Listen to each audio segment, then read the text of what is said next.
Bismillah.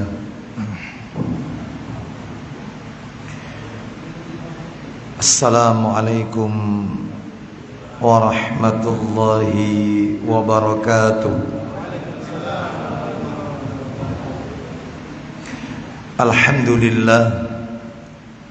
Alhamdulillahi hamdan katsiran tayyiban mubarakan fi kama yuhibbu rabbuna wa yarda. Wa ashhadu an la ilaha illallah wahdahu la syarika lah wa ashhadu anna Muhammadan abduhu wa rasuluh. Ya ayyuhalladzina amanu taqullaha haqqa tuqatih wa la tamutunna illa wa antum muslimun. Amma ba'du, fa inna asdaqal hadisi kitabullah wa khairal hadi hadi Muhammadin sallallahu alaihi wasallam wa syarral umuri muhdatsatuha fa inna kulla muhdatsatin bid'ah wa kulla bid'atin dhalalah wa kulla dhalalatin finnar. Ikhwan wa akhawati fillah, bapak-bapak, ibu-ibu, kaum muslimin dan muslimah, jamaah salat maghrib Masjid Al-Hikmah yang semoga dimuliakan oleh Allah Subhanahu wa ta'ala, kepada segenap pengurus yayasan dan takmir Masjid Al-Hikmah yang semoga dirahmati oleh Allah Subhanahu wa ta'ala. Puji dan syukur senantiasa kita panjatkan kepada Allah Rabbul Izzati wal Jalalah atas segala karunia nikmat yang telah Allah berikan kepada kita, yang tentunya kita tidak akan pernah mampu, tidak akan pernah bisa menghitung-hitung nikmat tersebut.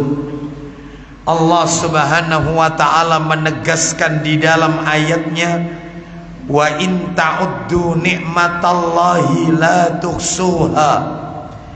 Dan jika kalian menghitung-hitung nikmat Allah, maka tentu kalian tidak akan pernah mampu, tidak akan pernah bisa untuk menghitung-hitungnya. Mulai kita bangun dari tidur sampai kita tidur kembali, bahkan tidur itu sendiri merupakan bagian dari karunia nikmat Allah yang wajib untuk kita syukuri. Semoga kita semua tercatat di sisi Allah hamba-hamba yang pandai bersyukur kepada Allah Subhanahu wa ta'ala. Sebagaimana Nabi sallallahu alaihi wasallam mengajarkan kepada kita sebuah doa, yang doa itu kita baca setiap selesai sholat fardu, dan isi doa itu adalah kita meminta pertolongan kepada Allah agar kita dijadikan hamba yang pandai bersyukur. Doa itu berbunyi, Allahumma a'inni ala dzikrika wa syukrika wa husni ibadatika. Ya Allah, tolonglah aku untuk menjadi seorang hamba yang banyak mengingatmu, banyak bersyukur kepadamu, dan memperbagus ibadah kepadamu. Semoga kita semua dijadikan oleh Allah hamba-hamba yang senantiasa pandai bersyukur kepada Allah Azza wa Jalla. Bapak ibu sekalian rahimani wa rahimakumullah, tidak memperpanjang muqaddimah, maka pada malam hari ini topik yang akan kami angkat ke permukaan, karena pertemuan kita ini adalah pertemuan yang sifatnya adalah insidentil, maka temanya pun yang kami ambil adalah tema yang sifatnya tematik. Dan pembahasan yang akan kita bahas kami beri judul Jangan Sakiti Saudaramu. Jangan menyakiti orang mukmin. Jangan kau sakiti saudaramu. Bapak Ibu sekalian rahimani wa rahimakumullah. Sebagaimana kita ketahui bersama bahwasannya akhir-akhir ini yang namanya menyakiti orang yang beriman nampaknya menjadi sesuatu yang lumrah. Bentuknya beraneka ragam Bapak Ibu sekalian. Ada yang menyakiti fisiknya, ada yang sampai menyakiti dengan merusak kehormatan saudara kita, yaitu seorang muslim. Padahal melakukan dosa yang ada kaitannya dengan hablum minan nas itu dampaknya lebih berat di sisi Allah ketimbang melakukan dosa yang ada hubungannya dengan hak-hak Allah. Orang yang melalaikan kewajibannya kepada Allah, tidak sholat, tidak membayar zakat, tidak berpuasa di bulan Ramadan, maka dengan dia taubat nasuha, melakukan sholat sunnah taubat, berjanji untuk tidak mengulanginya kembali, selesai perkaranya, dan mudah-mudahan Allah mengampuninya. Tetapi melakukan dosa yang ada kaitannya dengan hakul adami, hak-hak anak Adam, disakiti fisiknya, diambil hartanya, dihilangkan nyawanya, dirusak kehormatannya, macam-macam bentuknya, maka nggak bisa, nggak cukup dengan istighfar, nggak cukup dengan sholat sunat taubat, nggak bisa. Konsekuensinya besar Bapak Ibu sekalian. Dia harus yaitu meminta kehalalan. Dia harus meminta maaf kepada orang yang dia zalimi tersebut. Oleh karena itu ini menunjukkan kepada kita bahwasannya melakukan perbuatan dosa yang ada kaitannya dengan hakul adami ini berat. Makanya 14 abad yang silam Rasulullah sallallahu alaihi wasallam di dalam sebuah hadis yang disahihkan oleh Syekh Muhammad Nasiruddin Al-Albani rahimahullah. Sayang kitabnya tidak saya bawa ini, yaitu kitab Sahih Al-Jami'us Shaghir, hadis nomor 3961 dari sahabat Anas bin Malik radhiyallahu an. Dia berkata, Nabi sallallahu alaihi wasallam beliau bersabda. Kita dengarkan baik-baik apa sabdanya Nabi. Az-zulmu salasatun. Kata Nabi, kezaliman itu ada 3. Orang melakukan perbuatan zalim itu ada 3. Yang pertama kata Nabi, fadzulmun la yaghfiruhu Allah. Kezaliman yang Allah tidak akan pernah turunkan ampunan. Perbuatan zalim yang tidak akan diampuni oleh Allah Azza wa Jalla. Dan yang nomor 1 ini, kezaliman yang tidak ada ampunannya adalah syirik, menyekutukan Allah Azza wa Jalla, sebagaimana yaitu disebutkan di dalam Al-Qur'anul Karim, yaitu tepatnya di surat yang ke-31 Luqman, ayatnya ayat yang ke-13. Apa kata Luqman kepada anak-anaknya? Luqman bukan nabi, Luqman bukan rasul. Luqman adalah sosok manusia saleh yang namanya dijadikan oleh Allah nama surat dalam Al-Quran karena kesalehannya. Dan dia berwasiat kepada anaknya. Apa kata Luqman kepada anak-anaknya? Ya bunayya la tusyrik billah Inna syirka la zulmun. Itu yang perlu digarisbawahi. Inna syirka la zulmun azim. Wahai anak-anakku, silakan dibacakan terjemahnya. Hai anakku, janganlah kamu mempersekutukan Allah. Kenapa? Sesungguhnya mempersekutukan Allah adalah benar-benar kezaliman yang besar. Lihat, kezaliman yang besar. Jadi syirik itu perbuatan zalim. Apa sih zalim itu? Zalim itu menempatkan sesuatu yang tidak pada tempatnya. Maka kezaliman yang paling besar adalah syirik. Dan syirik gak ada ampunannya. Makanya kezaliman yang pertama yang tidak diampuni oleh Allah itu ya syirik. Ya, seperti itu. Mana dalilnya? Itu ada di dalam Al-Quran, yaitu Allah sebutkan di dalam surat An-Nisa, kalau tidak salah, surat yang keempat An-Nisa. Allah Subhanahu wa taala yaitu berfirman di surat An-Nisa ayat yang ke-48. Allah berfirman, "Innallaha la yaghfiru ayyushraka bihi wa yaghfiru ma duna dzalika liman yasha." Silakan saya bacakan penggalan ayatnya. Silakan. Ya, dari awal. Silakan, itu memang di awal ayat itu. Silakan. Sesungguhnya Allah tidak akan mengampuni dosa syirik, dan Dia mengampuni segala dosa yang selain daripada syirik itu. Orang yang melakukan perbuatan syirik tidak diampuni. Kembali ke hadis yang tadi, kezaliman ada 3. Zalim yang pertama yang tidak ada ampunannya, contohnya syirik. Kezaliman yang kedua, wa dzulmun yaghfiruhu, kezaliman yang Allah akan ampuni. Perbuatan zalim yang diampuni oleh Allah Azza wa Jalla. Zalim kayak apa itu Ustaz? Contohnya kezaliman yang diampuni oleh Allah, menzalimi diri sendiri. Contohnya menzalimi diri sendiri. Banyak orang-orang yang melakukan perbuatan-perbuatan dan perkataan-perkataan yang sia-sia. Ini adalah bentuk sebuah kezaliman. Contoh, melakukan perbuatan yang nggak ada manfaatnya, seperti begadang setiap malam, bukan untuk beribadah, tetapi untuk melakukan perkara-perkara yang nggak ada manfaat, seperti yaitu ya begadang setiap malam di warkop, ya nonton TV, nonton bola. Apa manfaatnya? Apa gunanya? Manfaatnya untuk akhirat kita nggak ada. Nggak ada manfaatnya. Oleh karena itu ini merupakan bentuk kezaliman, sehingga badan menjadi kurus, sakit, dan seterusnya. Berarti dia menzalimi diri sendiri.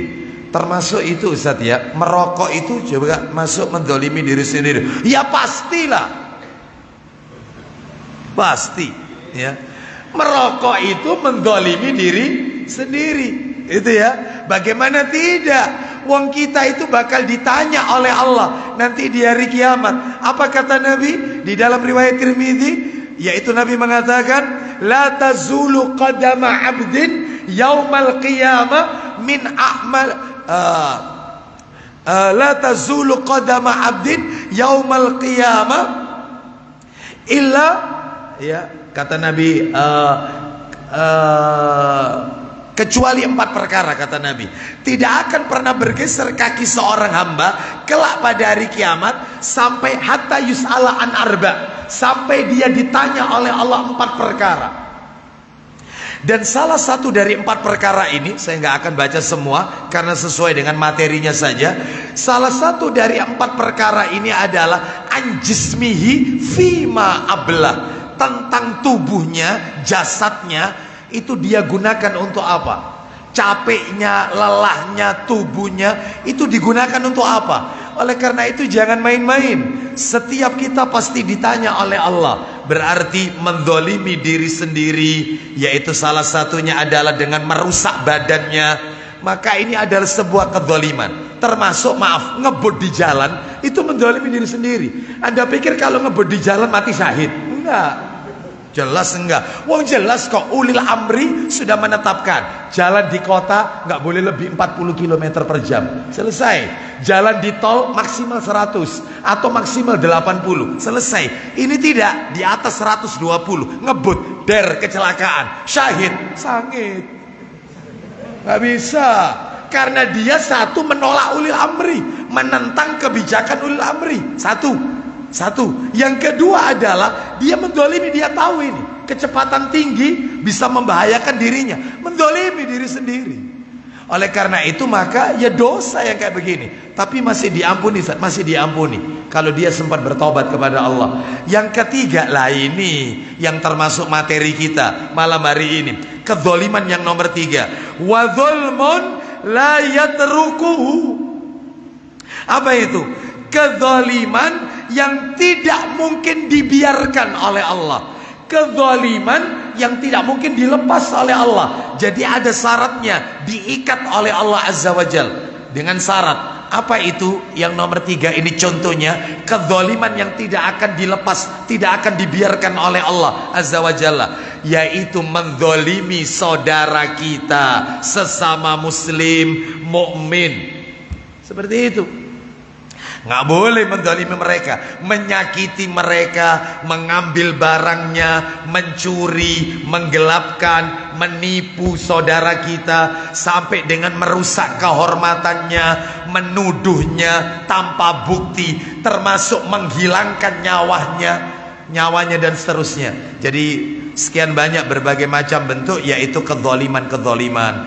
Oleh karena itu Bapak Ibu sekalian, izinkan saya malam hari ini di Masjid Al-Hikmah, materinya adalah membahas jangan sakiti saudaramu. Baik, sebelum materi ini berjalan lebih jauh, saya akan bacakan satu ayat Quran sebagai kata pengantar, satu firman Allah dalam Al-Quran, satu firman Allah sebagai muqaddimah, kata pengantar. Baru kita akan masuk materi inti kita. Loh, dari tadi belum muqaddimah itu tadi. Ya. Allah Subhanahu wa taala berfirman di dalam Al-Qur'an surat nomor 33 Al-Ahzab ayatnya 58. Silakan. Al-Ahzab ayatnya 58. Allah Subhanahu wa taala berfirman, ya, surat nomor 33 Bapak Ibu sekalian, ya, ayatnya ayat yang ke-58. Ya, betul. Walladzina yu'dzunal mu'minina wal mu'minati bighairi maktasabu faqad ihtamalu buhtanan wa itsman mubina. Silakan. Dan orang-orang yang menyakiti orang-orang mukmin dan mukminat tanpa kesalahan yang mereka perbuat. Ulang lagi. Dan orang-orang yang menyakiti orang-orang mukmin dan mukminat tanpa kesalahan yang mereka perbuat. Orang-orang yang menyakiti orang-orang mukmin laki-laki dan mukmin perempuan, mukminat, tanpa ada kesalahan yang mereka perbuat, mereka nggak berbuat salah, disakiti, maka sesungguhnya mereka telah memikul kebohongan dan dosa yang nyata. Nah, mereka telah memikul sebuah kebohongan dan dosa yang nyata. Maksudnya dosa yang nyata, dosa yang besar, Bapak Ibu sekalian. Bapak Ibu sekalian, ayat ini menarik. Kenapa? Karena kata para alim ulama, maknanya ayat ini ada 2. Sebagaimana disebutkan di dalam tafsir Ibnu Katsir, ayat ini mengandung 2 makna. Makna yang pertama, yang dimaksud ayat ini menyakiti mukmin laki-laki dan mukminat, mukmin perempuan, maksudnya adalah menyakiti para sahabat-sahabat Nabi, baik sahabat Nabi dari kalangan kaum laki-laki maupun sahabiah, sahabat Nabi dari kalangan kaum wanita. Ya, siapa Ustadz orang yang suka menyakiti para sahabat Nabi? Siapa lagi kelompoknya kalau bukan Syiah Rafidhah? Nah, mereka menyakiti Abu Bakar dan Umar radhiyallahu anhuma. Mereka mengatakan Abu Bakar dan Umar adalah berhala kafir Quraisy. Mereka menyakiti yaitu Ummul Mukminin, istri-istri Nabi sallallahu alaihi wasallam. Mereka mengatakan istri-istri Nabi itu bukan Ummul Mukminin, tetapi Ummu Syurur, ibunya orang-orang yang jelek. Bahkan mereka mengatakan Aisyah radhiyallahu anhuma, mereka katakan yaitu bukan wanita mukminat, tetapi Aisyah dikatakan oleh orang-orang Syiah Waliyadzubillah min hadzal kalam. Kita berlindung kepada Allah dari kalimat-kalimat seperti ini. Apa itu? Pelacur-pelacur di dalam Islam. Itu Syiah yang mengatakan. Oleh karena itu mereka membenci para sahabat, kecuali hanya ada 4 orang sahabat Nabi saja yang mereka akui. Di antaranya Ali bin Abi Thalib radhiyallahu an, lalu kemudian yaitu Abu Dzar Al-Ghifari radhiyallahu an, dan beberapa sahabat Nabi yang lainnya, ya. Baik, kita lanjutkan Bapak Ibu. Ini makna yang pertama. Makna yang kedua yang dimaksud dengan surat Al-Ahzab ayat 58 ini adalah bentuknya umum. Siapa saja yang menyakiti mukmin laki-laki dan mukminat, mukmin wanita, maka dosanya besar. Nah, oleh karena itu berdasarkan ayat ini, materinya saya bagi menjadi 2 bagian supaya enak belajarnya, supaya urut, tidak melebar kemana-mana. Berdasarkan ayat ini saya bagi menjadi 2 bagian materinya. Materi yang pertama, saya akan menyampaikan tentang bentuk-bentuk kezaliman yang dilakukan kepada orang mukmin. Apa bentuknya menyakiti orang mukmin itu kayak apa? Contoh-contohnya, bentuk-bentuknya banyak nanti Bapak Ibu. Mudah-mudahan waktunya cukup. Yang kedua, materi penutup, materi terakhir, sikap seorang mukmin jika disakiti oleh saudara kita. Jadi kalau kita disakiti oleh saudara kita, sikap kita itu harus apa? Nah, itu materi yang terakhir, yang kedua. Taib, kita akan bahas yang pertama lebih dahulu. Ini yang agak panjang, yaitu bentuk-bentuk menyakiti orang mukmin. 1. Bentuk yang pertama, membunuh orang mukmin tanpa hak. Membunuh orang mukmin tanpa hak. Maksudnya tanpa hak, tanpa alasan yang dibenarkan oleh syariat. Lu memang ada membunuh yang dibenarkan oleh syariat? Ada. Contohnya masalah-masalah had, kafarat seperti kisos, rajam, itu dibenarkan. Contohnya seperti orang yang berzina, dia sudah pernah menikah, ya harus dirajam sampai mati. Contohnya lagi mencuri, potong tangan. Lah yang seperti ini dibenarkan oleh syariat. Dan itu pun yang melakukan eksekutornya ulil amri, bukan kita, bukan. Ulil amri. Lah kalau negaranya tidak memakai yaitu hukum Quran dan Sunnah, ya sudah ikuti aja hukum yang berlaku di negeri tersebut. Itu aja.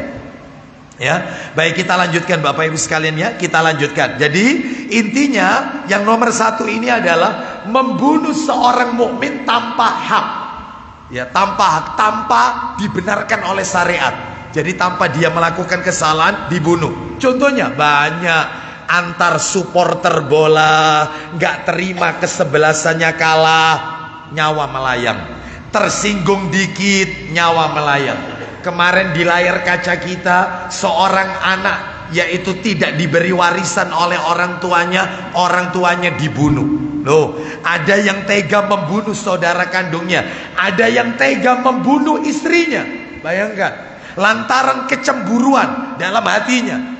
Jadi murah sekali nyawa manusia saat ini. Seperti itu. Begal untuk merampas, dia tega membunuh saudaranya. Lah yang kayak begini, ini masuk kezaliman, bentuk-bentuk menyakiti orang mukmin. Mana dalilnya? Ayo dibuka Quran surat An-Nisa ayat 93. An-Nisa 93. Allah berfirman, "Wa may yaqtul mu'minan muta'ammidan fajaza'uhu jahannam khalidan fiha wa ghadiba Allahu alaihi wa la'anahu wa a'adda lahu adzaban 'azima."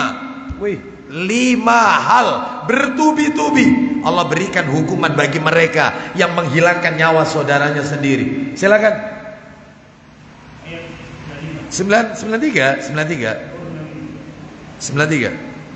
Dan barang siapa yang membunuh seorang mukmin dengan sengaja, maka balasannya ialah jahanam. 1. Jahanam. Terus yang kedua, kekal ia di dalamnya, kekal di dalam jahanam. Terus, dan Allah murka kepadanya. 3. Yang keempat, dan mengutukinya. Allah akan mengutukinya. Terakhir, serta menyediakan azab yang besar baginya. Wih, bertubi-tubi bagi mereka yang membunuh, menghilangkan nyawa saudaranya sendiri. Baik, Ustadz, di dalam ayat ini kok ada kata-kata membunuh orang itu kok kekal dalam neraka? Setahu saya yang kekal dalam neraka itu ya cuma 3 orang. Lah kok membunuh masuk? Memang, sebentar, saya luruskan dulu. Memang Bapak Ibu, memang manusia, orang-orang yang kekal dalam neraka permanen, nggak mungkin keluar dari neraka, cuma 3 orang. Hanya 3 orang dalam Al-Quran dan hadis-hadis Nabi. Cuma 3 orang kekal dalam neraka, nggak mungkin keluar, nggak mungkin. Permanen, penduduk tetap sudah dalam neraka. 3 orang. 1, orang kafir. 2, orang musyrik. Nomor 3, orang munafik. Semuanya ada dalam Quran. An-Nisa sama surat At-Taubah itu. Saya nggak akan rinci ya, nanti tambah panjang, tambah melebar. Intinya perlu panjenengan ketahui, orang yang kekal dalam neraka ya cuma 3 orang. Orang kafir, orang musyrik, pelaku syirik, dan munafik. Orang yang ada dalam hatinya sifat nifak. Nah, munafik. Nah, baik. Lah kok ini tadi dikatakan, Pak Didik tadi membaca, siapa yang membunuh saudaranya dengan sengaja, orang mukmin dengan sengaja, balasannya jahanam, kekal di dalamnya. Loh, membunuh orang kok kekal? Maksudnya kata para ulama, membunuh seorang mukmin dengan sengaja, kekal dalam neraka, tinggalnya di neraka lama, tapi tetap keluar dari neraka, keluar. Selama dia tetap mentauhidkan Allah, selama dia masih ada la ilaha illallah. La ilaha illallahnya tidak hilang karena syirik. Lu berarti syirik itu yang bikin kekal. Nah, makanya tadi musyrik tadi itu apa? Selama dia masih mentauhidkan Allah, dia pernah membaca 2 kalimat syahadat dan syahadatnya belum batal. Kalau dia pernah zina, pernah minum khamr, pernah mencuri, pernah membunuh orang, maka dia tidak akan kekal dalam neraka, tetap masuk surga dengan izin Allah. Berapa lama tinggal dalam neraka? Wallahu a'lam wa bishawab. Yang penting lama tinggalnya. Ini yang dimaksud kekal. Jadi Bapak Ibu tolong kalau baca ayat seperti ini jangan terkecoh. Harus diingat-ingat, yang kekal itu cuma 3 orang. Kafir, musyrik, sama munafik. Ayo coba Pak Didik tolong saya dibantu Sahih Muslimnya. Sahih Muslimnya dibantu. Nomornya nomor 74. Sahih Muslim nomor 74. Coba kita pengen tahu bagaimana itu. Yaitu apa benar orang melakukan dosa besar selama bukan syirik. Selama bukan syirik dia masih punya kesempatan masuk surga. Apa benar itu? Silakan baca. Dari Abu Dzar radhiyallahu anhu dari Nabi sallallahu alaihi wasallam bersabda. Isinya, Jibril alaihissalam datang kepadaku. Lalu dia menyampaikan berita gembira kepadaku. Apa berita gembira yang dibawa oleh malaikat Jibril kepada Nabi dari Allah Azza wa Jalla? Siapa saja dari umatku yang mati sedangkan dia tidak menyekutukan Allah. Siapa saja dari umatmu Muhammad yang meninggal dunia sementara pada saat dia meninggal dia tidak pernah berbuat syirik, menyekutukan Allah, maka dia masuk surga. Apa kata Nabi kepada malaikat Jibril? Tanyaku, sekalipun dia berzina dan mencuri. Meskipun umatku berzina dan mencuri, apa tetap masuk surga? Lanjut. Jawabnya, iya, sekalipun dia berzina dan mencuri. Tapi jangan dia ambil ini dalil ini. Kabopo zina, kabopo. Yang penting ojo syirik. Jangan, ini dosa besar. Kita nggak tahu adabnya dalam neraka ini. Tetapi mereka tetap keluar. Intinya kesimpulannya, yang kekal permanen. Khalidina fiha ditambah abadan, abadi. Cuma 3. Kafir, musyrik, munafik. Cuma 3. Kembali ke materi kita. Bentuk menyakiti orang mukmin yang nomor 2. Kalau nomor 1 menghilangkan nyawa, membunuh orang mukmin. Yang kedua adalah suka melaknat orang mukmin, suka melaknat. Bahkan bermudah-mudahan mengkafirkan saudaranya sendiri. Kafir, semua dikafirkan. Ya, yang nggak masuk kelompoknya kafir, yang nggak baiat sama dia kafir. Seperti itu. Pemerintah kita dikatakan kafir katanya karena hukumnya nggak pakai hukum Al-Quran dan As-Sunnah. Seperti itu. Ya, dia lupa fatwanya Ibnu Taimiyah rahimahullah. Negara itu dikategorikan negara Islam, Darul Islam. Negara itu dikategorikan negara Islam Itu syaratnya satu. Syarat yang pertama, mayoritas di negeri itu orang Islam, Muslim. Syarat kedua, adzan berkumandang di mana-mana. Adzan berkumandang di mana-mana. Yang ketiga, orang beribadah kepada Allah di negeri itu tidak dihalang-halangi. Apakah negeri kita, pemerintah kita menghalang-halangi adzan, menghalang-halangi orang untuk beribadah? Lu kemarin Ustaz, lu kemarin karena ada alasan pandemi. Kita nggak tahu siapa yang bawa virus sehingga masjidnya di lockdown. Itu pun untuk keselamatan kita. Nggak apa-apa. Lah sekarang buktinya diperbolehkan kita sholat hari raya saja macam-macam. Ada yang hari ini hari raya, besok ada lagi yang hari raya, kemarin ada. Betul atau tidak? Dan semua diperbolehkan sama ulil amri kita. Loh berarti kalau gitu negeri ini negeri Islam. Ya, sekalipun undang-undangnya tidak pakai Quran dan Sunnah. Maka kalau ada satu kelompok yang mengatakan ulil amri kita ini tauhid, sehingga mereka nekat melakukan pengeboman di mana-mana, membuat makar-makar di mana-mana, ya ini yang namanya khawarij. Ya ini khawarij itu. Ya, bermudah-mudahan mengkafirkan saudaranya. Apalagi ada satu kelompok kalau kita sholat di masjidnya, dipel itu masjidnya itu. Ya, kenapa? Karena tidak masuk kelompoknya, kita tidak baiat sama pemimpinnya. Loh, hati-hati. Ya, tapi di sini nggak dipel kan? Ya, memang kotor. Ya, kotor. Ya, baik. Kita lanjutkan, mana dalilnya? Suka melaknat orang mukmin nggak boleh. Itu saudara kita, jangan dilaknat, jangan dikafirkan. Ya, jangan dikafirkan. Bapak Ibu sekalian rahimani wa rahimakumullah. Dalilnya adalah hadis riwayat Bukhari. Bukhari nomor asli, bisa nggak? Nomor asli. Mudah-mudahan sama nomornya. 6047, 6047 Bukhari 6047. Saya bacakan ya. Yaitu ada. Barang siapa melaknat seorang mukmin sama dengan dia membunuhnya.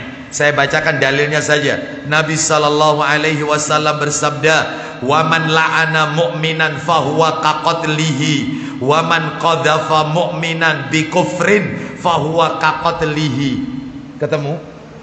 Baik, saya bacakan aja. Siapa yang melaknat orang mukmin, maka dia sama dengan membunuhnya. Siapa yang menuduh seorang mukmin itu kafir, maka sama dengan dia membunuhnya. Maka nggak boleh melaknat saudara kita, mengutuk, ya, mengkafirkan.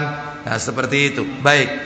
Jadi katanya para alim ulama, yang boleh itu adalah yang kita kafirkan perbuatannya, jangan orangnya. Ya, jangan orangnya, seperti itu. Ya, jadi takfirul fiil boleh, yang tidak boleh itu takfirul fa'il, nggak boleh. Kita kafirkan yaitu perbuatannya, tapi bukan orangnya. Sebab kalau orangnya, waduh bahaya. Lah kalau dia bertobat, tobatnya diterima oleh Allah, maka ucapan tersebut akan senjata makan Tuhan, yaitu kembali kepada kita. Nggak boleh. Termasuk kalau membid'ahkan, jangan dibid'ahkan orangnya, tapi perbuatannya. Perbuatanmu itu bid'ah, jangan orangnya. Ya, tabdi'ul fi'il bukan tabdi'ul fa'il. Membid'ahkan perbuatannya, bukan membid'ahkan orangnya. Karena kita nggak tahu, mungkin bisa jadi dia bertobat, kembali menjadi kembali kepada kebenaran, maka ucapan itu akan kembali kepada kita. Na'udzubillah. Baik, itu nomor 2. Nomor 3. Yang termasuk kategori menyakiti orang mukmin, yang ketiga adalah merampas tanah orang mukmin. Merampas tanah orang mukmin. Kan banyak di masyarakat tanah tak bertuan disertifikatkan. Bahkan satu tanah 2 sertifikat. Oh, ya, yang baru-baru ini lagi rame itu. Nah, ya, seperti itu. Padahal itu hanya orang itu, dia sertifikatkan. Ya, dia kelabui. Gimana caranya muncul sertifikat baru? Merampas tanah orang. Nggak boleh. Nanti tak kasih contoh-contoh yang lain setelah kita dengarkan dalilnya. Ayo dibuka Sahih Targhib wa Tarhib jilid 4. Jilid 4. Nanti nomornya berdekatan. Nomor 1866. Dari Abu Hurairah radhiyallahu anhu, dia berkata, Nabi sallallahu alaihi wasallam bersabda, "Manik tato ashibran minal ardi zulman tawaqahullahu iyyahu yaumal qiyamah min sab'i ardina." Silakan. 1866. Silakan. Dari Abu Hurairah radhiyallahu anhu, dari Nabi sallallahu alaihi wasallam bersabda, Isinya, barang siapa yang mengambil sejengkal tanah dengan tidak benar, baik, mengambil sejengkal tanah dengan cara yang zalim, cara yang enggak benar, maka niscaya akan dikalungkan di lehernya dari 7 lapis bumi. akan dikalungkan di leher orang itu nanti dari kiamat 7 lapis bumi. Ustadz bisa ngasih contoh Ustadz di masyarakat merampas tanah orang? Banyak. Contohnya satu, contohnya ini ya, contoh ini, contoh jualan kambing di tanah yang tidak pakai izin. Oh, ada nggak yang model-model kayak gini? Yang penting tanah kosong dipakai jualan kambing. Kalau Idul Adha itu, oh nggak boleh itu. Contoh bangun rumah, rumahnya ukuran 7 kali 15, rumahnya dipres, ternyata dia buat kanopi. Kanopinya kalau ditarik dari atas ke bawah, jatuhnya bukan ke tanahnya, tanah umum. Zalim, menyakiti orang mukmin itu. Ya, dia punya mobil, ternyata parkirnya di depan rumahnya. Mestinya kalau kau punya mobil, jangan parkir di depan rumah. Korbankan ruangan dalam rumahmu untuk tempat parkir. Seperti itu. Banyak nggak ya model-model kayak gini? Banyak. Ini masuk ini di sini, masuk. Termasuk rumahnya dipres. Misalnya nih, misalnya 7 kali 15, misalnya dipres. Ternyata dia buat talang, talangnya bukan talang dalam, talang luar. Jadi air itu kalau jatuh, nggak jatuh ke wilayah tanahnya, milik umum. Nggak boleh ini. Ayo, ayo, ayo. Banyak nggak ya model-model gini? Oh banyak, mentang-mentang beli mobil terus gak dibuat parkir, sehingga parkir di depan rumah, sehingga orang itu tersendat akses jalannya. Gak boleh, zalim ini. Nanti ini kena dalil ini, kena dalil ini, hati-hati. Termasuk ini, mohon maaf ya, mohon maaf loh, minta maaf ini. Bangun rumah, rumahnya dipres ukurannya, ternyata rumahnya itu ndak ada, yaitu tanamannya ndak ada halaman. Lah dia ini hobi menanam bunga, ternyata potnya yang gede-gede itu ditaruh di depan rumah. Loh, saya tanya, di atas pot itu tanahnya dia atau tanah umum? Ya tanah umum, haram.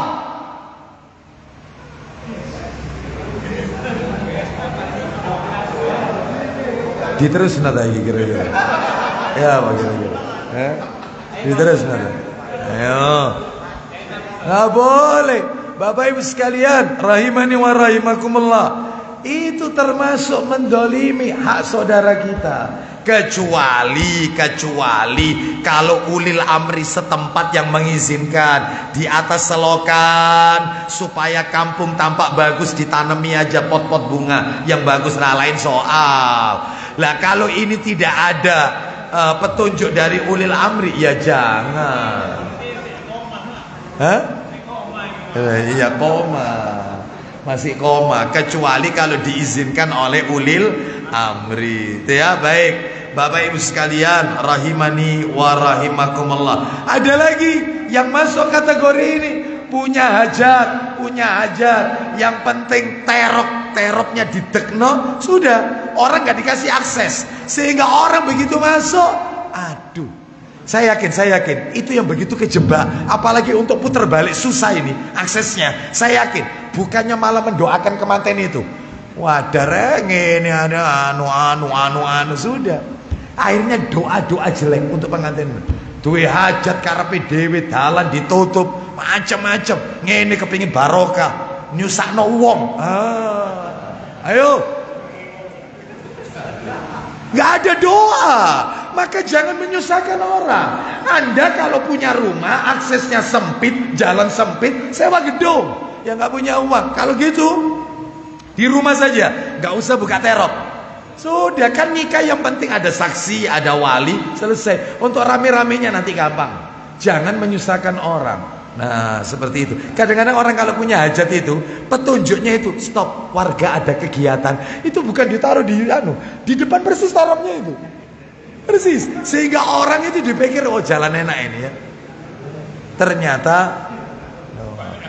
nah ya, kita lanjutkan. Ayo nomor 4. Yang keempat, Bapak Ibu sekalian, yang masuk kategori menyakiti orang mukmin adalah memperlambat pembayaran hutang padahal dia mampu.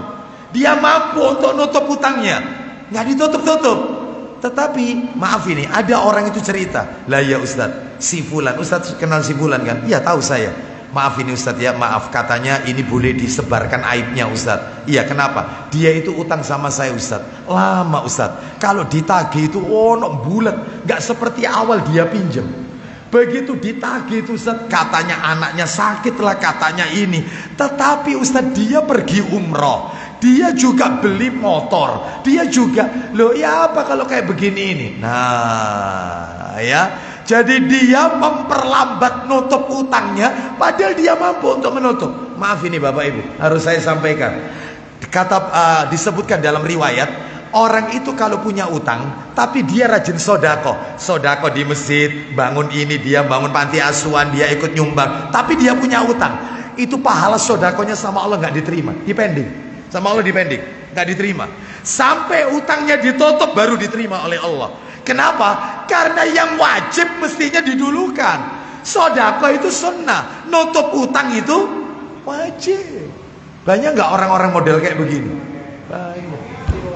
Ngejar yang sunnah, yang wajib terlantar. Banyak. Tahajud tiap malam, subuhnya kerinang. Betul tidak? Bangun jam 2 bangun, habis tahajud tidur, tahu-tahu bangun jam 5. Ya Allah keringan. Tahajud dikejar, subuh yang wajib berjamaah di masjid ditinggalkan atau keringan. Yang kayak begini nggak benar. Yang didulukan itu yang wajib, baru yang sunnah, termasuk utang. Utang ditinggalkan, tetapi suka bantu orang, bantu anak yatim. Supaya apa? Supaya disebut, Masya Allah orang ini sukanya nyumbang Masjid Al-Hikmah. Masya Allah rezekinya, Masya Allah orang ini. Tapi utang itu, dia banyak nggak yang kayak begini? Banyak, ya seperti itu, ya. Ustadz punya utang tapi pergi umroh. Mana Ustadz yang tak dulukan? Umroh dulu atau nutup utang? Nutup utang. Nutup utang. Bapak Ibu tahu? Saya dengarkan, saya bacakan dalilnya. Orang itu kalau punya utang, meninggal dunia, maka rohnya nggak mungkin bisa masuk surga sampai utangnya itu dibayar. Makanya kalau ada orang tua meninggal dunia, meninggalkan utang, anaknya jangan ribut masalah warisan, jangan. Tutup dulu utangnya orang tua ini. Kasihan orang tua kita. Jadi baktinya anak, kalau kepingin bakti sama orang tuanya, tutup utang-utangnya orang tua. Meskipun warisannya habis untuk nutupi orang tua, karena orang tua itu bakal enak. Nanti tak tunjukkan dalil, panjenengan akan kaget. Mayit itu kulitnya panas dalam kubur. Kulitnya mayit itu panas, tersiksa dalam kubur karena utang. Karena utang. Maka jangan suka ngutang. Di sini banyak yang suka utang. Allah ya. Jangan. Sebab ada moto, Ustadz nega utang gak iso duwe Ustadz. Nah ini kan repot ya. Terutama ibu-ibu ini yang suka ikut arisan. Lo arisan itu utang. Ya iyalah, kan dia tiap bulan bayar. Ya kan, itu kan ditalangi sama dia. Nalangi temennya yang narik, ditalangi. Sudah, nanti bulan depan dia bayar lagi sesuai urutan nomornya. Kan utang itu. Berarti hukumnya arisan tidak boleh? Boleh, mubah, nggak ada larangan, asalkan jangan sampai kemudian di dalam arisan itu ada hal-hal yang berbau riba. Jangan. Contohnya arisan berbau riba, misalnya yang ikut arisan 10 orang, maka bulan ini ketempatan orang nomor 1. Terus setelah dikocok keluar nanti yang narik itu orang yang nomor 2. Di mana nanti arisan bulan depan? Di rumahnya Bu ini. Baik, bulan depan kan di rumahnya ibu itu. Orang itu dapat uang kan? Kan ditalangi, berarti kan ini diutangi sama teman-teman yang lain. 9 orang ini ngutangi. Loh, kata utangi. Ya, besok bulan depan ditarik lagi siapa lagi yang diutangi. Kan gitu. Ternyata bulan depan ketempatan di rumah ibu siapa itu, ibu ini menyediakan makanan, ya minuman. Maka kalau itu dimakan riba itu. Kullu qardin jarra manfaatin bahwa riba. Setiap utang yang diambil manfaatnya, maka itu riba. Lah terus supaya tidak riba gimana? Maka kalau bisa masing-masing anggota arisan itu bawa makanan sendiri aja. Jangan membebani orang yang narik itu. Jangan kita memakan sesuatu dari uang yang dia ambil itu. Jangan. Kita memanfaatkan dari itu. Nah ini bahaya. Sama dengan Anda kalau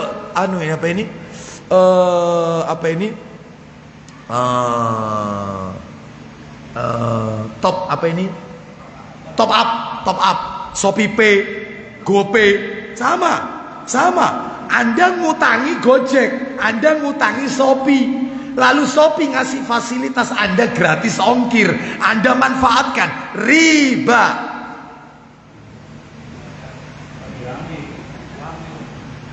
Terus caranya nggak usah top up, kan bisa.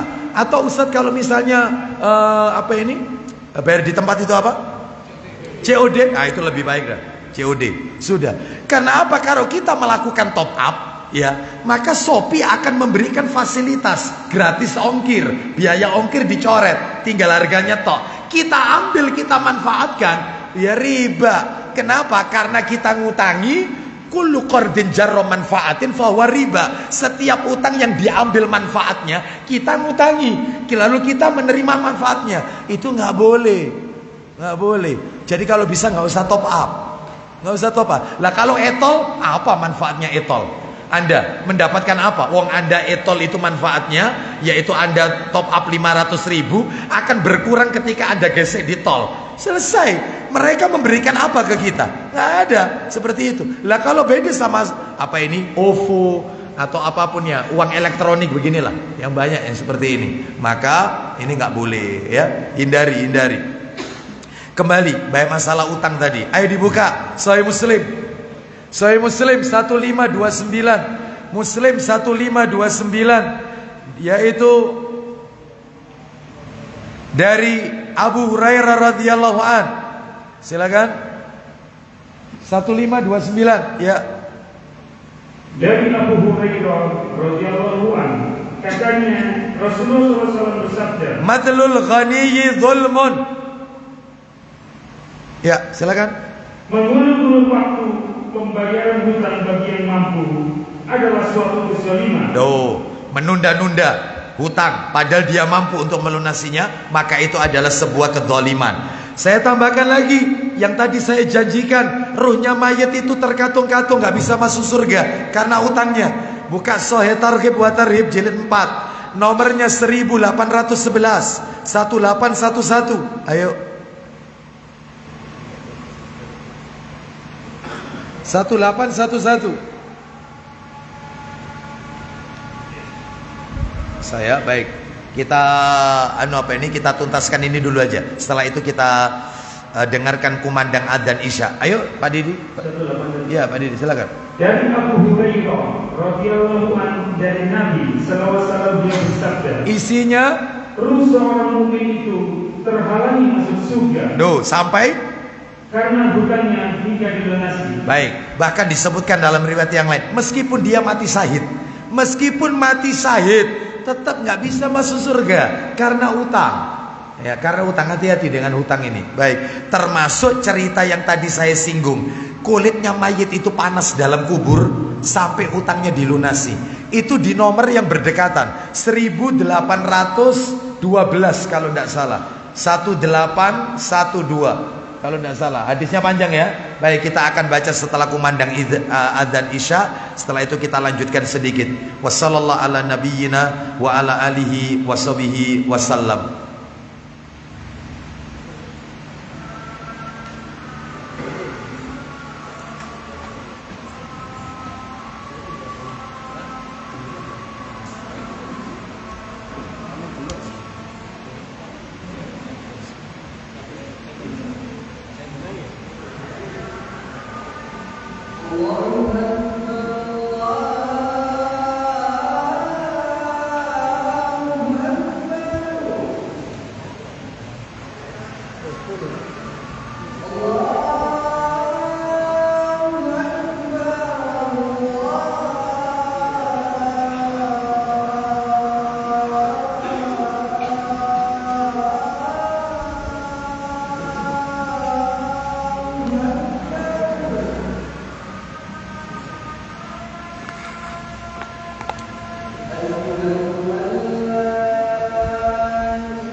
Alhamdulillah, wassalatu wassalamu ala rasulillah, wa ba'd. Kita lanjutkan Bapak Ibu sekalian, rahimani wa rahimakumullah. Kita dengarkan satu hadis saja, yaitu yang terkait dengan orang-orang yang tidak menutup utangnya, maka menjadi sebab dia akan mendapatkan azab kubur. Mana dalilnya? Silakan Sahih Targhib wa Tarhib, nomornya 1812. Silakan dibaca.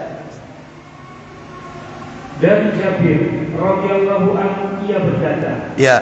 ada seorang laki-laki meninggal dunia. Terus. Maka kami memandikannya, mengapaninya, Terus. dan membalurnya dengan uangnya. Kemudian kami membawanya kepada Rasulullah SAW agar beliau mensolatkannya. Baik, dibawa kepada Nabi agar Nabi menyolatkan jenazah itu. Lanjut.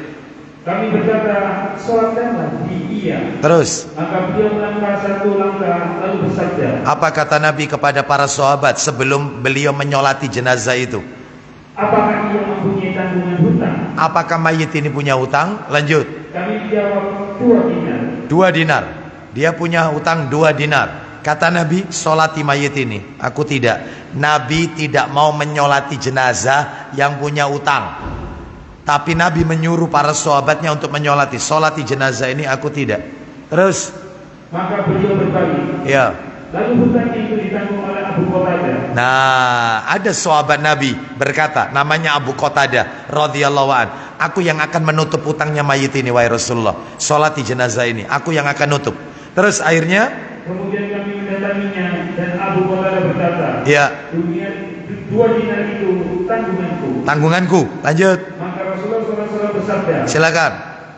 Apakah dengan pernyataan tersebut hak orang yang memberi pinjaman sudah ditunaikan? Apakah dan telah bebas darinya? Baik, apakah perkataan ini menjadi tanggunganku berarti mayit sudah tidak punya utang? Lanjut. Ia menjawab, iya. Ya, tidak punya utang lagi. Cuma 2 dinar. Akhirnya disolati sama Nabi karena ada yang menanggung. Singkat cerita, lanjutkan. Maka beliau mensolatkannya. Terus. Kemudian 1 hari sesudah itu Berarti mayit itu sudah mendekam dalam kubur semalam karena 1 hari setelahnya. Apa kata Nabi kepada para sahabat? Beliau bersabda, apa yang telah dilakukan oleh 2 dinar itu? Bagaimana dengan 2 dinar itu? Bagaimana? Sudah ditunaikan 2 dinar itu? Apa kata Abu Qatadah radhiyallahu an? Aku berkata, saya belum membayarkannya. Ya. Lagi pula dia baru meninggal kemarin. Aku belum melunasi, kan baru kemarin dia meninggal. Lanjut. Lalu keesokan harinya beliau datang lagi kepadanya. Baik, berarti mayit itu sudah mendekam 2 malam dalam kubur. Lanjut. Dan Abu Qatadah berkata, Ya. saya telah melunasinya. Baik, saya telah melunasinya. Apa kata Nabi? Maka Rasulullah SAW bersabda, Ya. sekarang kulit si mayit itu sudah dingin. Sekarang kulitnya mayit itu dingin. Kau tutup utangnya. Berarti sebelumnya panas kulit mayit ini. Kenapa? Karena hutang. Oleh karena itu hati-hati ya dengan hutang ini. Baik, kita lanjutkan. Sekarang yang berikutnya yang nomor 5. Bentuk-bentuk menyakiti mukmin yang nomor 5. Mengungkit-ungkit pemberian dari apa yang sudah ia berikan. Nggak boleh undat-undat, mengungkit-ungkit.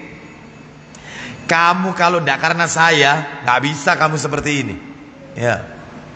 Masjid ini Ustaz, masjid ini Al-Hikmah ini, nek duduk aku lewat sudah. Semua itu saya Ustaz. Takmir yang sebelumnya itu habis. Gak beres, oke, gak beres. Semenjak tak pegang itu Ustaz. Wah. Ya. Hati-hati ya. Dia mengundat-undat, mengungkit-ungkit. Ya, kamu kalau tidak karena saya itu dan seterusnya. Kadang-kadang ada orang tua itu undat-undat ke anaknya dengan mengatakan, "Mama kurang apa sama kau?" Oh, ya. Kau minta ini, belikan. Minta ini, belikan. Tapi apa buktinya? Nah, itu undat-undat, enggak boleh. Yang ikhlas saja karena Allah Azza wa Jalla, ya. Baik. Mana dalilnya? Dalilnya Al-Baqarah ayat 264. Al-Baqarah ayat 264. Ya ayyuhalladzina amanu la tubtilu sadaqatikum bil manni wal adha. Silakan. 264. Betul. Hai orang-orang yang beriman.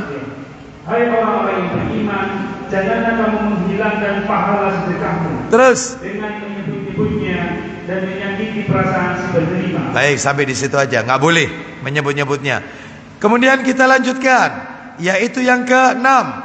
Yang keenam, yaitu berbisik-bisik dengan temannya tanpa mengajak orang yang ketiga. Nggak boleh bisik-bisik.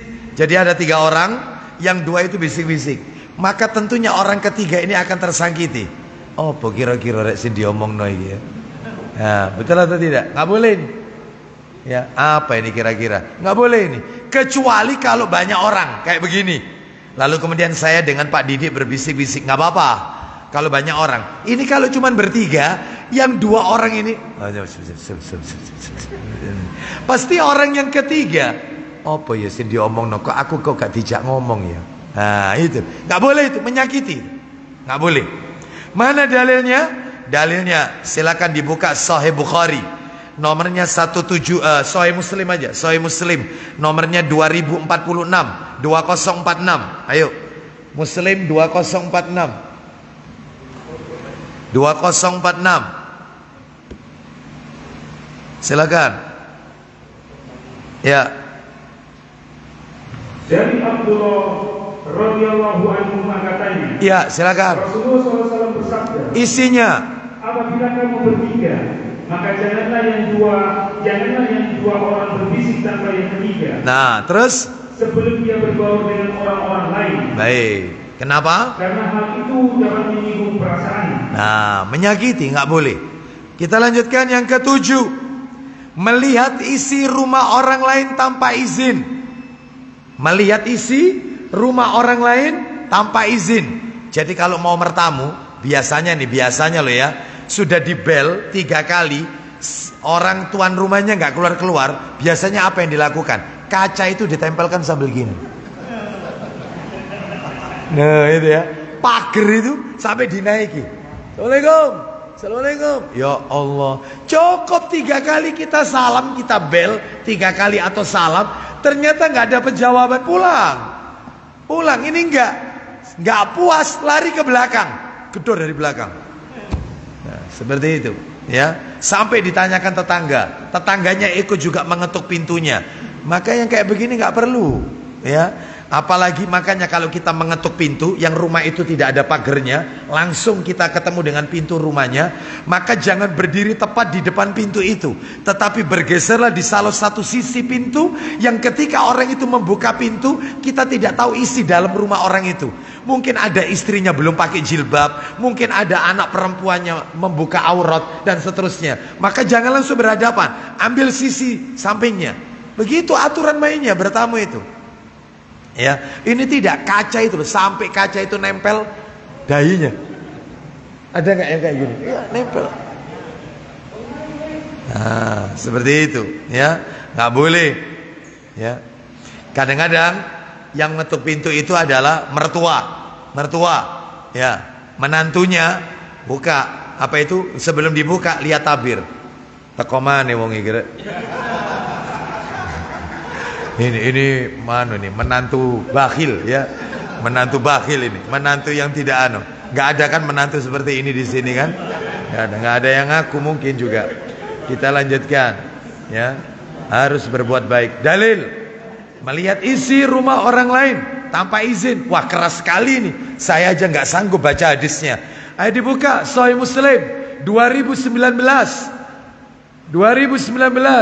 Nabi SAW bersabda, manik tola'a fi baiti qaumin bi ghairi idnihim faqad halalahum an yafqa'u ainahu. Silakan. Dari Abu Hurairah radhiyallahu anhu, Nah, dari Nabi SAW bersabda, isinya siapa menengok ke dalam rumah seseorang tanpa izin pemiliknya, ngintip. Lanjut. mereka boleh mencongkel mata orang itu. Jangan ya. Mereka boleh mencongkel mata orang itu. Halal loh.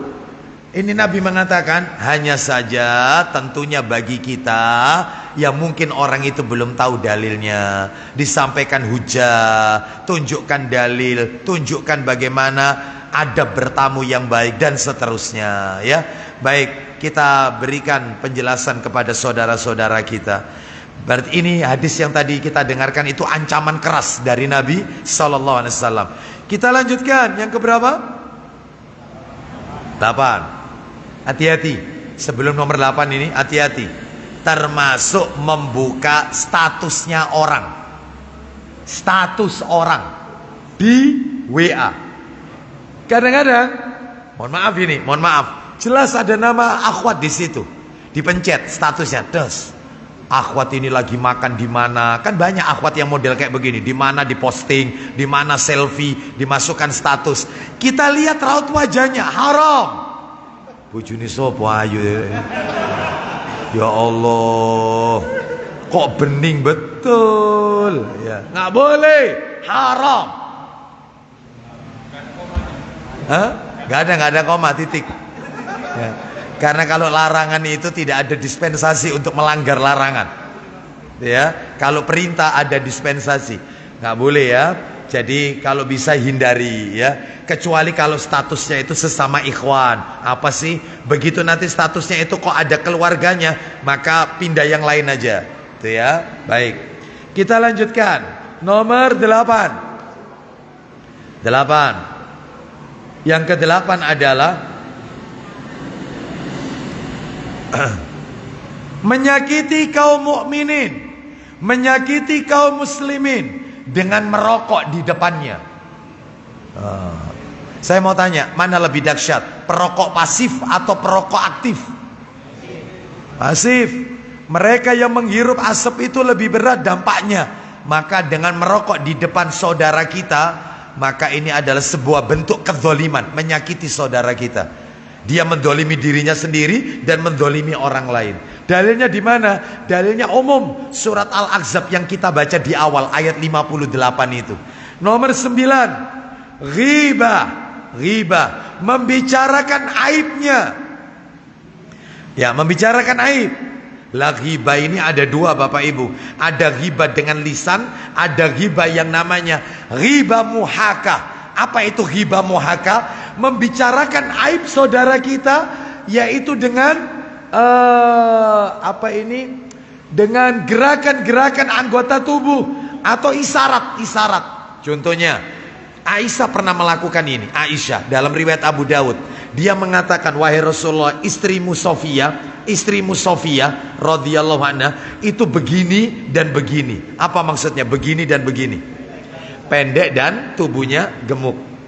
Itu Nabi marah. Apa kata Nabi? Apa kata Nabi kepada Aisyah radhiyallahu anha? Wahai Aisyah, apa yang kau lakukan ini kalau dicelupkan di air laut, maka air laut itu akan berubah sifat dan warnanya, akan berubah. Nggak boleh seperti itu. Termasuk yang kayak begini, model-model begini. Ada teman kita lewat, kita ngasih isyarat sama teman kita yang ada di kejauhan. Itu ghibah muhaka, itu nggak boleh.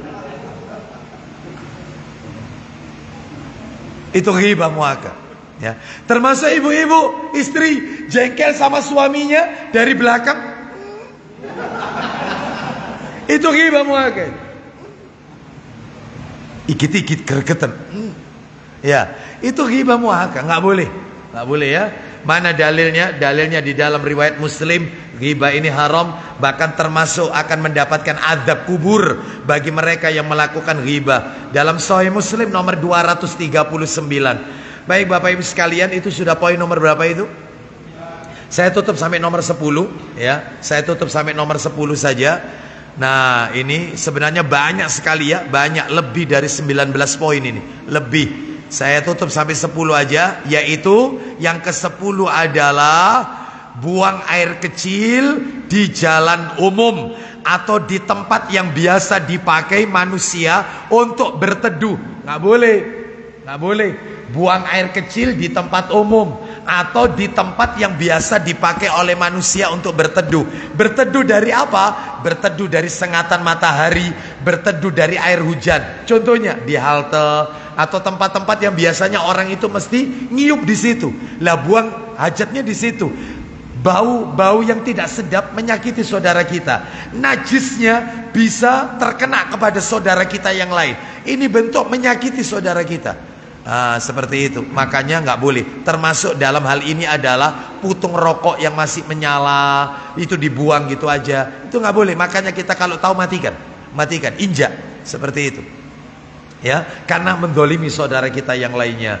Kita melihat ada paku, ada orang membuang sampah sembarangan, nah itu kan sebab banjir. Maka kalau bisa selamatkan saudara-saudara kita dari gangguan saudara-saudara kita yang lainnya. Wallahu a'lam wa bissawab. Mana itu dalilnya buang air di jalan umum? Dalilnya Abu Dawud nomor 25. Nanti bisa dibaca sendiri. Materi kita Bapak Ibu sekalian masih tersisa ada satu pembahasan. Seorang mukmin jika disakiti, sikap kita kalau disakiti, maka sikap kita cuma ada 4 aja. Saya tuntaskan aja, ada 4, ringkas saja, ada 4. Sikap kita kalau disakiti oleh saudara kita ada 4. Satu, balaslah dengan kelembutan, balaslah dengan kalimat yang lemah lembut, sabar. Jangan dibalas dengan kasar, jangan dibalas dengan yaitu kata-kata yang kotor, kasar, jangan. Apa kata Allah dalam Al-Quran? Nanti dibaca ya, surat Al-Furqan ayat 63. Wa idza khotabahumul jahiluna qalu salama. Apabila kalian diusili orang, dijahili orang, disakiti orang, maka ucapkan salama, kesejahteraan kepada mereka. Jangan kejelekan dibalas kejelekan, jangan.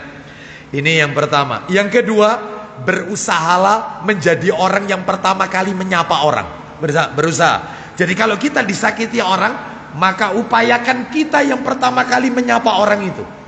Kalau kita ucapkan salam tidak dijawab sampai 3 kali nggak dijawab, ya tolong dibuka Sahih Targhib wa Tarhib nomor 2758. Ayat 2758. Jilid 5 2758. Cepat dikit 2758. 2758. Cepat dikit.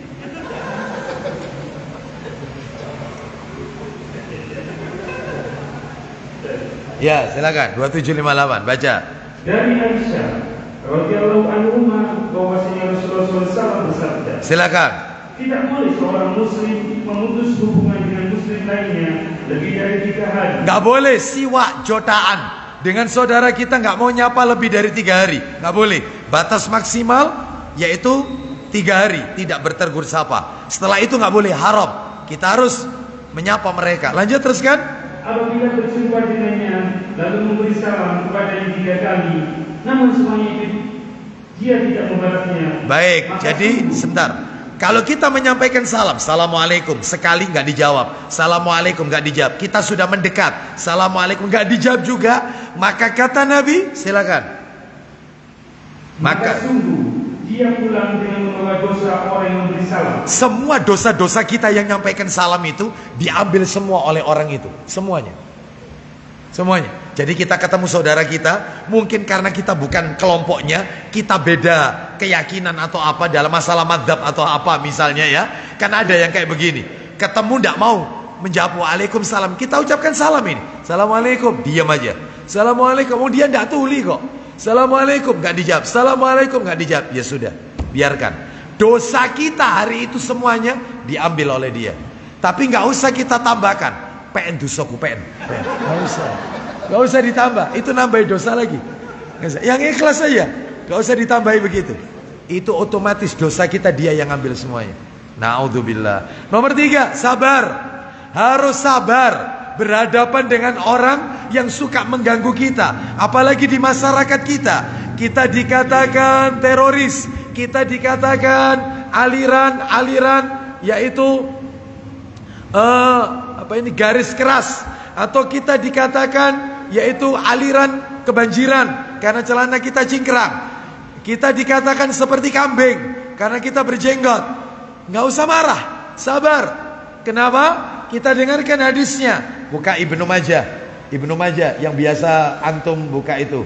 Nomornya sama di kitab Ibnu Majah, nomor 3273. 3273 Ibnu Majah 3273. Ayo kita dengarkan. Kata Nabi, al-mu'minul ladzi yukhalitun nas wa yasbiru ala adahum. Silakan. Ayo. Dari Ibnu Umar radhiyallahu anhu ia berkata, ya, Rasulullah SAW bersabda. Isinya orang mukmin yang bercampur atau berinteraksi dengan orang lain. Nah ini orang mukmin yang berinteraksi dengan mukmin yang lain. Terus. Dan ia dapat bersabar atas kejahatan mereka. Nah dia sabar karena diganggu terus. Ya karena diganggu terus. Bahkan kita nggak disukai oleh masyarakat, dibenci seperti itu. Tapi dia tetap sabar dan tetap berinteraksi, tetap berbuat baik. Lanjut. Lebih besar ganjarannya, lebih besar pahalanya di sisi Allah daripada orang mukmin yang tidak bercampur dengan orang lain. Terus. Dan tidak dapat bersabar atas kejahatan. Lebih besar pahalanya daripada orang mukmin yang tidak mau kumpul sama orang. Nah, gak usah kumpul ambil uang, gak usah wis. Percuma kita itu Jangan kerja bakti, ikut kerja bakti. Ya, waktunya beberapa, kalau nggak salah tadi ya, pemerintah Surabaya, wali kota menerapkan kerja bakti massal. Tadi pagi kan, ikut seperti itu. Bahkan mereka belum datang, kita orang pertama datang. Mereka belum bawa konsumsi, kita bawa konsumsi. Ya, seperti itu. Ya, maka dalam hal ini tetap berinteraksi. Jangan kemudian kita mengasingkan diri kita, eksklusif, jangan. Makanya saya tidak sepakat, tidak setuju kalau ada ide rumah perumahan salaf. Nggak bener, nggak setuju saya. Perumahan Ahlus Sunnah khusus yang sudah taklim tok, yang boleh tinggal di situ. Ini namanya eksklusif. Baur sama masyarakat, berbaur. Loh Ustadz kita itu diganggu, nggak apa-apa. Ustadz saya kalau sholat di masjidnya nggak khusyuk, masjidnya rame, imamnya cepat, nggak apa-apa. Sholat daripada kalian sholat di tempat yang jauh, nggak apa-apa. Berbaur dengan masyarakat. Seperti itu. Kecuali kalau sesekali mungkin kita bisa sholat di tempat lain. Tetapi yang afdal sholat di mana kita tinggal, di mana kita tinggal di masyarakat tersebut, masjid di masyarakat tersebut. Begitu. Wallahu a'lam bishawab. Ya. Demikian. Yang terakhir, yang keempat, maafkan mereka. Maafkan atas kezaliman mereka. Maafkan. Ya. Mana dalilnya? Ayo dibuka Sahih Targhib wa Tarhib 2536. Jilid 5, 2536. Ayo 2536. Ya, saya tutup sampai di sini ya. Silakan. Ayo. Dari Uqbah bin Amir radhiyallahu anhu ia menuturkan. Dia memegang tangan Nabi. Silakan.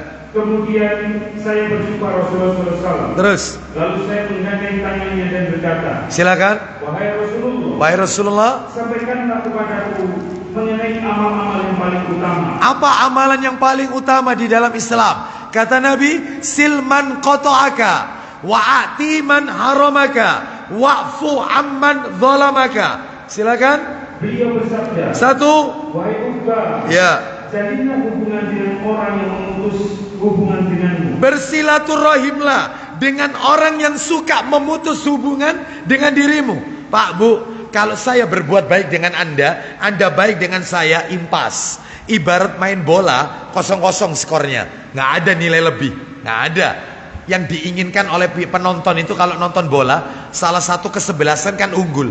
Misalnya, maaf ini, saya jahat kepada Anda, saya tidak menyapa Anda, saya pelit sama Anda, tetapi Anda tetap baik kepada saya, itu yang namanya added value, nilai tambah 1-0. Itu yang diinginkan kalau nonton bola. Ada salah satu yang menang. Jadi kalau saya baik dengan Anda baik kepada saya, impas, tidak ada nilai lebih. Makanya kata Nabi, jalinlah hubungan silaturahim dengan orang yang memusuhi kita. Jadi mereka yang membenci kita, tambah kita deketi. Kita undang nggak mau datang, kita WA, ya kita masukkan grup, dia left, keluar dari grup, nggak mau nyapa kita, tetap kita perbaiki hubungan dengan mereka. Tetap sanggup kira-kira ini? Insya Allah tidak sanggup Ustaz, berat ini. Ya, berat ini. Nomor 1. Nomor 2. Berilah orang yang tidak memberimu. Berikan hartamu kepada orang yang pelit dengan dirimu.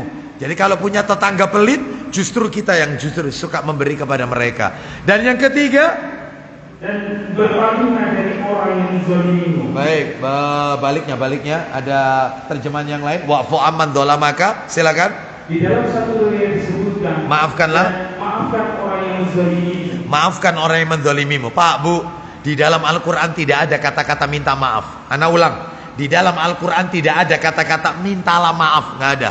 Semua konteks dalam Al-Quran, khudil afwa, jadilah engkau pemaaf. Wal afina anin nas, maafkan kesalahan orang. Semua dalam Quran, maafkan, maafkan, maafkan, jadilah pemaaf. Tidak ada kata minta maaf. Kenapa? Karena orang memaafkan itu derajatnya lebih berat, lebih mulia daripada orang minta maaf. Orang minta maaf itu gampang, gampang. Ya, apalagi kalau Idul Fitri, saya ketemu sama tetangga itu, Idul Fitri habis sholat Id, itu ketemu saya dari kejauhan, Pak Ustadz, kosong-kosong ya. Enaknya impas Pak Ustadz ya, lahir batin kosong-kosong. Orang minta maaf itu gampang, tetapi memaafkan orang yang suka nyakiti kita susah. Makanya memaafkan itu lebih berat daripada minta maaf. Makanya isi Quran itu tinggi bahasanya. Maafkan, maafkan, maafkan. Wallahu a'lam bishawab. Mudah-mudahan Allah senantiasa meridhoi semua amal ibadah kita.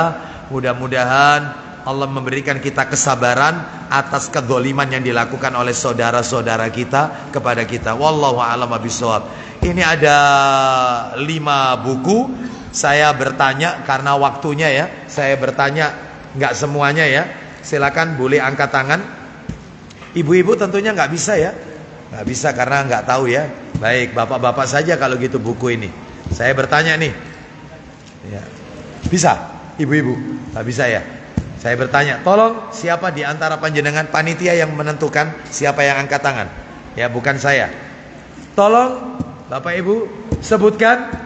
Tolong sebutkan. Ya. Tolong sebutkan 3 orang yang kekal di dalam neraka. Siapa mereka? 3 orang. Yang siapa ini? Siapa ini? Saya nggak tahu. Panjenengan mestinya di sini. Siapa? Oh, ibu-ibu. Ibu-ibu. Siapa ini? Ya, ayo. Silakan. Ya, Bu. Ya, Ibu. Ya, Ibu yang di depan saya. Ya, langsung, Bu. Langsung. Loh, nggak jawab. Saya kembalikan ke bapak-bapak. Silakan, Pak. Ayo. Munafik? Taib, silakan, Pak. Kesuwen. Saya minta cepat, ya. Saya minta cepat. Tolong sebutkan Bapak Ibu sekalian. Pertanyaan saya, tolong sebutkan 3 saja bentuk kedzaliman kepada saudara kita. 3 saja bentuk mendolimi saudara kita, menyakiti saudara kita. 3 saja. Kan tadi ada 10 saya sebutkan.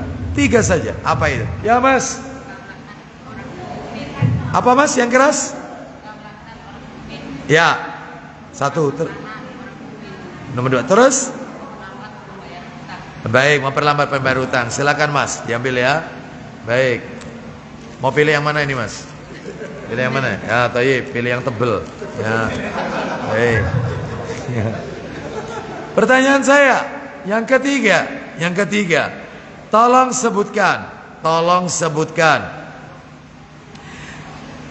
disebutkan yaitu siapakah nama sahabat Nabi yang dikatakan oleh orang Syiah sebagai berhala kafir Quraisy. Ya, belakang sendiri. Ya, pintu yang dekat pintu. J, panjenengan. Monggo, Pak. Sama? Ya, silakan, Pak. Ya, Masya Allah, barakallahu fiik. Bapak pilih yang tipis apa yang tebel? Monggo, pilih yang mana? Yang tebel juga. Ya. Baik. Pertanyaan saya berikutnya. Saya mau bertanya, tolong sebutkan 3 macam bentuk kedzaliman. Zalim itu dibagi 3. Ada zalim apa? Kedzaliman yang bagaimana? Ayo, ya silakan Ibu. Yang angkat tangan sampai tangannya metu rek. Silakan. Hah? Kenapa, Bu?